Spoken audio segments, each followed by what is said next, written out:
최근 반려견을 키우는 가정이 점점 늘어나고 있습니다. 이제 반려견은 단순히 동물을 키우는 것이 아니라 많은 가정에서 가족 그 자체가 되었습니다. 하지만 그와 동시에 반려견으로 인한 사회적 갈등도 함께 늘고 있습니다. 층간소음 문제, 배변 미처리, 그리고 물림 사고까지. 이런 문제들은 이제 개인의 일이 아닌 타인에게 크고 작은 피해를 주는 사회적 이슈가 되었습니다.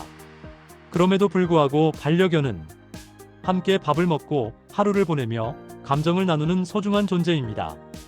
그리고 가족이 된 만큼 그에 따른 책임과 올바른 관리는 더 중요해졌습니다. 그래서 오늘 영상에서는 반려견을 키우는 보호자라면 반드시 알아야 할 관리 방법과 사회적 책임, 그리고 견종과 크기에 따라 달라지는 관리 포인트까지 차분하게 정리해드리겠습니다. 본격적인 영상 시청하시기 전에 구독과 좋아요 한 번씩 눌러주시면 감사하겠습니다. 영상 제작에 큰 도움이 됩니다. 반려견 관리는 크기와 견종에 따라 접근 방식이 달라져야 합니다. 일반적으로는 성견 기준 체중을 중심으로 소형견, 중형견, 대형견으로 나눕니다. 성견이라는 기준은 나이가 아니라 성장의 완료 여부입니다. 반려견의 크기 구분은 성견 기준 체중을 중심으로 보는 것이 가장 정확합니다. 소형견은 생후 약 10개월에서 12개월, 중형견은 생후 약 12개월에서 15개월, 대형견은 생후 약 18개월에서 24개월 정도가 지나면 성견으로 분류합니다. 소형견은 성견 기준 체중이 10kg 이하인 경우를 말하며 체구가 작고 공간 활용이 비교적 자유로워 아파트나 실내 중심 생활에 적합한 견종이 많습니다. 대표적으로 말티즈, 포메라니안, 치와와, 요크셔 테리어, 토이푸들 등이 여기에 해당하며 외형은 작지만 보호자와의 교감 욕구가 크고 정서적으로 예민한 경우도 적지 않습니다. 관리 측면에서 보면 소형견은 체온 유지 능력이 약하고 관절과 치아가 상대적으로 약한 편입니다. 특히 슬개골 탈구와 치주 질환이 흔하게 나타나기 때문에 점프나 계단 오르내림은 가급적 제한하고 치아 관리는 어릴 때부터 습관처럼 관리해주는 것이 중요합니다. 산책은 긴 거리보다는 짧은 시간으로 자주 나누는 방식이 적합하며 과도한 안아주기나 과잉 보호는 분리불안이나 잦은 짖음으로 이어질 수 있어 적절한 독립성 훈련도 함께 필요합니다. 중형견은 성견 기준 체중이 약 10kg에서 25kg 사이에 해당하며 체력과 활동량이 비교적 균형 잡힌 견종들이 여기에 포함됩니다.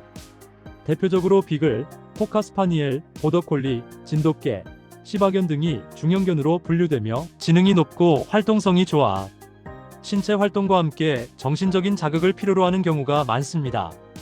관리 측면에서 중형견은 에너지가 충분히 해소되지 않으면 짖음, 물건 파괴, 과잉 흥분 같은 문제 행동으로 이어질 가능성이 높습니다.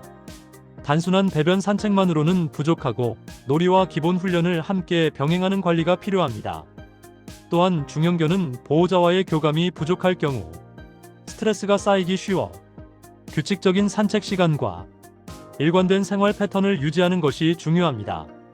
대형견은 성견 기준 체중이 25kg 이상인 경우를 말하며 체격과 힘이 크기 때문에 관리의 중심이 단순한 돌봄을 넘어 사회적 책임으로 이어집니다. 골든 리트리버, 레브라도 리트리버, 허스키, 셰퍼드, 로트와일러 등이 대표적인 대형견이며 온순한 성향을 가진 경우라도 체구 자체가 크기 때문에 작은 돌발 행동이 사고로 이어질 수 있습니다. 관리에서 가장 중요한 부분은 어릴 때부터의 사회화 교육과 리드줄 훈련입니다. 대형견은 체중 증가 속도가 빠르고 관절과 고관절에 부담이 크기 때문에 무리한 운동보다는 꾸준하고 규칙적인 활동과 체중 관리가 필요합니다.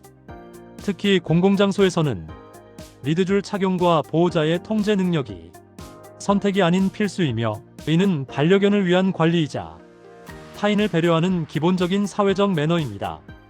반려견은 보호자에게 가족이지만 사회에서는 여러 사람과 공간을 함께 사용하는 존재입니다. 이 지점에서 많은 갈등이 발생합니다. 대표적인 문제로는 층간소음으로 이어지는 지속적인 짖음, 공공장소에서의 배변 미처리, 그리고 가장 심각한 물림 사고가 있습니다. 이러한 문제들은 단순한 불편을 넘어 타인의 안전과 일상에 직접적인 영향을 미칩니다. 짖음 문제는 훈련 부족, 에너지 과잉, 분리불안 등에서 비롯되는 경우가 많습니다. 이는 반려견의 성격 문제가 아니라 관리와 환경 조절의 문제로 봐야 합니다. 배변 문제 역시 마찬가지입니다. 공공장소에서의 배변 처리 여부는 선택이 아니라 기본적인 사회적 약속입니다. 작은 불편이 반복되면 반려 문화 전체에 대한 반감으로 이어질 수 있습니다. 물림 사고는 반려견의 문제가 아니라 보호자의 관리와 판단의 문제인 경우가 많습니다. 사회적으로도 특히 가장 심각한 문제로 꼽힙니다. 한 번의 사고로도 사람에게 신체적, 정신적 상처를 남길 수 있고 반려견 역시 안락사나 격리 조치 등 돌이킬 수 없는 결과를 맞게 되는 경우도 적지 않습니다. 물림 사고의 대부분은 갑작스럽게 발생한 것처럼 보이지만 실제로는 사전에 나타난 경고 신호를 놓쳤거나 리드줄 미착용, 입막의 미착용, 그리고 충분하지 못한 사회화 교육에서 비롯되는 경우가 많습니다. 특히 공공장소에서 리드줄을 하지 않거나 우리 개는 안 물어요라는 판단에 의존하는 순간 사고 가능성은 크게 높아집니다. 그래서 리드줄과 입막에는 훈련이 잘 된 개에게는 필요 없는 장치가 아니라 사고를 미리 막기 위한 기본적인 안전장치입니다. 견종이나 크기와 상관없이 위험 가능성이 있는 상황에서는 입막의 착용이 필요할 수 있으며 사고가 발생할 경우 그 책임은 대부분 보호자에게 법적으로 귀속됩니다. 물림 사고는 반려견의 문제가 아니라 관리와 판단의 문제인 경우가 많습니다. 결국 사고를 막는 가장 중요한 요소는 반려견이 아니라 보호자의 책임 있는 선택과 행동입니다. 반려견은 말로 고마움을 표현하지 못합니다. 하지만 하루의 표정과 행동으로 우리를 얼마나 신뢰하고 있는지 보여줍니다. 함께 밥을 먹고 같은 공간에서 하루를 보내며 기쁠 때도 힘들 때도 곁을 지켜주는 존재.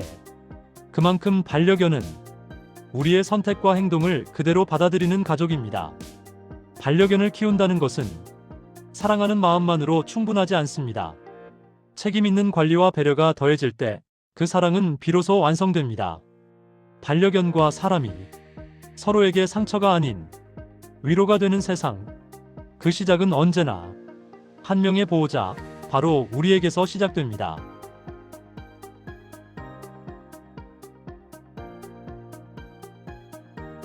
시청해주셔서 감사합니다.